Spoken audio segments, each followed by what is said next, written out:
Sir garden ಅನ್ನೋದೇ ವಿಶೇಷ. ಅದು ಏನು ಅಂದರೆ ಈ ಪೌರ ಕಾರ್ಮಿಕರದ್ದು ಏನು ಇವತ್ತು ಅದು ಅಲ್ಲಿದೆ ನಡೀತಾ ಇರೋದು ಒಂದು ಮಾಫಿಯಾಗಳು ಎಲ್ಲ ನಡೀತಾ ಇದೆ. ಅದ್ರ ಬೇಸ್ಡ್ ನಾವು ಒಂದು ಸಿನಿಮಾ ಮಾಡ್ತಾಯಿದ್ದೀವಿ.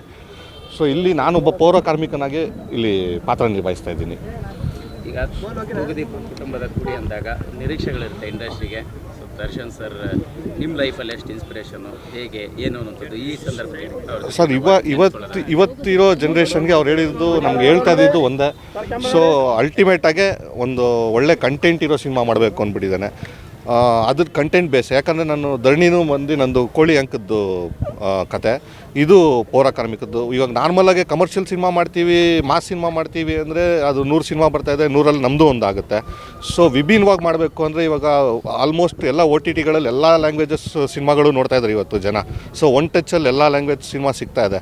ಸೊ ಅವ್ರ ಮುಖಾಂತರ ನಾವು ಇನ್ನೊಂದು ಯಾವುದನ್ನು ಸ್ಪೆಷಲಾಗಿ ಹೇಳಿದ್ರೆ ತಾನೇ ನಮ್ಮ ಸಿನಿಮಾ ನೋಡ್ತಾರೆ, ಇಲ್ಲಾಂದರೆ ಯಾರೂ ನೋಡೋಲ್ಲ ನಮ್ಮ ಸಿನಿಮಾನ. ಸೊ ಅದಾಗೆ ನನಗೆ ಈ ಕಂಟೆಂಟ್ ನನಗೆ ತುಂಬ ಇಷ್ಟ ಆಯಿತು. ಕಂಟೆಂಟ್ ತುಂಬ ಇಷ್ಟ ಆದಾಗ ಸೊ ಅಟ್ಲೀಸ್ಟ್ ಈ ಪ್ರಯತ್ನ ಪಡೋಣ ಅಂದ್ಬಿಟ್ಟು ನಾವು ಇದು ಪೌರ ಕಾರ್ಮಿಕರದ್ದು ಅಂದರೆ ಎಲ್ಲರೂ ಏನು ಅಂದ್ಕೊತಾರೆ, ಆಫ್ ಬೀಟ್ ಸಿನಿಮಾ ಅಂದ್ಕೊತಾರೆ. ಇಲ್ಲ ಕಮರ್ಷಿಯಲಾಗಿ ಒಂಚೂರು ಟಚ್ ಕೊಡ್ತಾ ಇದ್ದೀವಿ. ಅದಕ್ಕೆ ಕಮರ್ಷಿಯಲಾಗಿ ಟಚ್ ಕೊಟ್ಟು ಆ್ಯಸ್ ಯೂಶುವಲ್ ಏನು ಫೈಟ್ಸ್ ಇರಬೇಕು, ಸಾಂಗ್ ಇರಬೇಕು, ಎಲ್ಲ ಇರುತ್ತೆ. ಅದ್ರ ಬಿಟ್ವೀನು ಕಂಟೆಂಟೇ ಟ್ರಾವೆಲ್ ಮಾಡ್ತೀವಿ. ದರ್ಶನ್ ಅವರು ನಿಮ್ಮ ಫ್ಯಾಮಿಲಿ ಆಗಿರೋದ್ರಿಂದ ಈ ಕಥೆನ ಅವರಿಗೆ ಹಿಂದೆ ಹೇಳ್ಕೊಂಡಿದ್ರೆ ಹೇಗೆ ಅಂತ? ಇಲ್ಲ ಮೇಡಮ್, ಅದಾಗಿಲ್ಲ ಇನ್ನೂ. ಸೊ ನಾನು ದಿನಕರ್ ಸರ್ ಹತ್ರ ಎಲ್ಲ ಡಿಸ್ಕಷನ್ ಮಾಡಿದ್ದೀನಿ. ಅನ್ಫಾರ್ಚುನೇಟ್ ಆಗಿಲ್ಲ ಅದು. ಈಗ ನೀವು ಮುಂಚೆ ಅಂದರೆ ಮೊದಲು ಇಂಡಸ್ಟ್ರಿಗೆ ಎಂಟ್ರಿ ಕೊಡುವಾಗ ಸರ್ ಏನು ಸಜೆಸ್ಟ್ ಮಾಡಿದರು, ಏನು ಹೇಳಿದರು, ಹೇಗೆ ಅನ್ನೋಂಥದ್ದು ಇಂಡಸ್ಟ್ರಿಗೆ ಬರ್ತೀನಿ ಅಂದಾಗ? ಅಲ್ಲ, ಪ್ರಿಪೇರ್ ಆಗಿ ಬನ್ನಿ ಅಂದರು. ಅದಕ್ಕೆ ಮುಂಚೆ ನಾನು ಅವ್ರ ಜೊತೆ ಕೆಲಸ ಮಾಡಿದ್ದೆ. ಅವರು ಅಂಬರೀಷಲ್ಲಿ ಮಾಡಿದ್ದೆ, ಚಕ್ರವರ್ತಿಯಲ್ಲಿ ಮಾಡಿದ್ದೆ. ಸೊ ಪ್ರತಿಯೊಂದು ಹೇಳೋದೇನು ಅಂದರೆ ನಿರ್ಮಾಪಕರಿಗೆ ಉಳಿಸ್ರಿ, ಒಳ್ಳೆ ಸಿನಿಮಾ ಮಾಡಿ, ನಿರ್ದೇಶಕರನ್ನ ಸಪೋರ್ಟಿವ್ ಆಗಿ ಟೈಮ್ ಸರಿಯಾಗಿ ಹೋಗಿ. ಸೊ ಅಷ್ಟೇ, ಅದ್ರ ಮೇಲೆ ಇನ್ನೇನಲ್ಲ, ಪಂಚುವಲ್ ಆಗಿರಿ ಅಂತಾರೆ. ಈಗ ಹೊರಗಡೆ ಇದ್ದರೆ ತುಂಬ ಜನಕ್ಕೆ ಯಾವತ್ತೂ ಸಪೋರ್ಟಿವ್ ಆಗಿ ಇಂಡಸ್ಟ್ರಿಯಲ್ಲಿ ಇರೋರಿಗೆ ಇರ್ತಾಯಿದ್ರು. ನಿಮಗೂ ಆ ಕೊರತೆ, ಆ ಬೇಸರ ಸರ್ ಇದೆ ಸರ್, 100% ಇದೆ. ಅದು 100% ನಮಗೂ ಇದೆ. ಸೊ ಎಲ್ಲ ಒಳ್ಳೇದಾಗಲಿ ಅಂದ್ಬಿಟ್ಟು ನಾನು ಇದು ಮಾಡ್ತೀನಿ. ಇವಾಗ ಕಾನೂನು ಪ್ರಕಾರ ಏನು ಇದು ಮಾಡ್ತಾರೆ ಅದನ್ನು OOPS for the best sir. ಆಯಿತು ಅಂತ ಅವಕಾಶ ಸಿಕ್ಕಿಲ್ಲ ಸರ್ ನಮಗಿನ್ನೂ. ಸೊ ಹೋಗಬೇಕು ಅಂತ ಕಾಯ್ತಾ ಇದ್ದೀನಿ.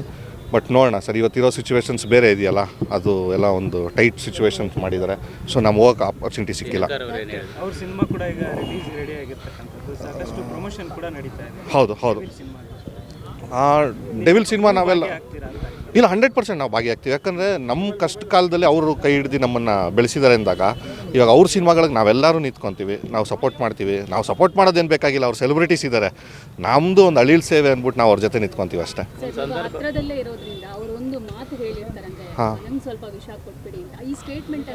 ಸೊ ತುಂಬ ಬೇಜಾರಾಗೋಯ್ತು ಮೇಡಮ್ ಅದು ಕೇಳಿ. ಯಾಕಂದರೆ ಇವತ್ತು ಏನು ಸಿಚುವೇಶನ್ ಇದೆ ನಮ್ಗೆ ಯಾರಿಗೂ ಗೊತ್ತಾಗ್ತಾ ಇಲ್ಲ, ಅಲ್ಲಿ ಏನು ನಡೀತಾ ಇದೆ ಅಂದ್ಬಿಟ್ಟಿದ್ದಾನೆ. ಯಾಕಂದರೆ ಆ ಪರಿಸ್ಥಿತಿ ಅನುಭವಿಸ್ತಾ ಇದ್ದಾರೆ ಅಂದಾಗ ಅವ್ರಿಗೆ ಗೊತ್ತಿರ್ತದೆ ಅದು ನೋವೇನು ಅಂದ್ಬಿಟ್ಟಿದ್ದಾನೆ.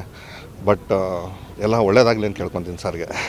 ಸೊ ಅದೇ ನಾವು ಭಾವುಕರ ಆಗ್ತೀನಿ ಅಂತ ಮಾತಾಡೋಕ್ಕೆ ಆಗಲ್ಲ ಅವ್ರ ಹೆಸರಿಗೆ. ಸಂದರ್ಭದಲ್ಲಿ ಒಳ್ಳೆಯದು ಕೆಟ್ಟದ್ದು ಎಲ್ಲರೂ ಕೂಡ ಚರ್ಚೆ ಆಗ್ತಾ ಇರುತ್ತೆ. ಹೌದು ಅವರ ಯಾವ ಘಟನೆ ನಿಮ್ಮನ್ನು ತುಂಬ ಕಾಡುತ್ತೆ ಅಂತ ಪ್ರತಿ ಸಾರಿ ದರ್ಶನ್ ಸರ್ ಅಂದರೆ?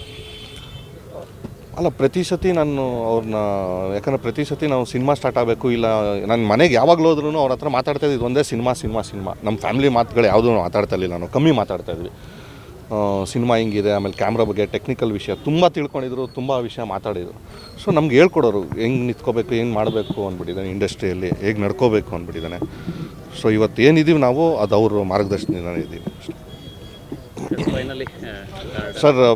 ಎಲ್ಲ ನಿಮ್ಮ ಬ್ಲೆಸ್ಸಿಂಗ್ಸ್ ನಮಗೆ ಬೇಕು ಗಾರ್ಡನ್ಗೆ. ಯಾಕಂದರೆ 100 ಸಿನಿಮಾ ಬರ್ತಾಯಿದೆ, ವಾರಕ್ಕೆ 10 ಸಿನಿಮಾ ಬರ್ತಾಯಿದೆ. ಸೊ ಈ ಕಾಂಪಿಟೇಷನಲ್ಲಿ ಸೊ ನಾವೇನು ಸಿನಿಮಾ ಕೊಡ್ತೀವಿ ಅನ್ನೋದೇ ಅಲ್ಟಿಮೇಟ್ ಆಗುತ್ತೆ. ಸೊ ನಿಮ್ಮ ಸಪೋರ್ಟ್ ಇದ್ರೇ ನಮ್ಗೆ ಆಗೋದು. ಯಾಕಂದರೆ ನಾವು ನೇರವಾಗಿ ಜನಕ್ಕೆ ಹೋಗಿ ಮೀಟ್ ಮಾಡೋಕ್ಕಾಗಲ್ಲ ನಿಮ್ಮ ಥ್ರೂನೇ. ಯಾಕಂದರೆ ಮಾಧ್ಯಮ ಅಂದರೆ ನಮಗೆ ಮಿಡ್ಲ್ ನೀವೇ ಇರ್ತೀರ. ಸೊ ನಮ್ಮನ್ನು ಇದಕ್ಕೆ ಪ್ರತಿಯೊಂದೂ ಪ್ರತಿಯೊಂದಕ್ಕೂ ನಿಮ್ಗಳ ಸಪೋರ್ಟ್ ಬೇಕು ಅಷ್ಟೇ. ಯಾಕಂದರೆ ಟಕ್ಕರ್ಗೆ ನನಗೆ ಅಷ್ಟೇ ಸಪೋರ್ಟ್ ಮಾಡಿದ್ರಿ. ನೆಕ್ಸ್ಟು ಧರಣಿ ರಿಲೀಸ್ ಆಗ್ತಾಯಿದೆ, ಅದಕ್ಕೂ ಸಪೋರ್ಟ್ ಬೇಕು, ಗಾರ್ಡನ್ಗೂ ಸಪೋರ್ಟ್ ಬೇಕು. ಸೊ ಥ್ಯಾಂಕ್ ಯು ಎಲ್ಲರಿಗೂ ಥ್ಯಾಂಕ್ ಯು.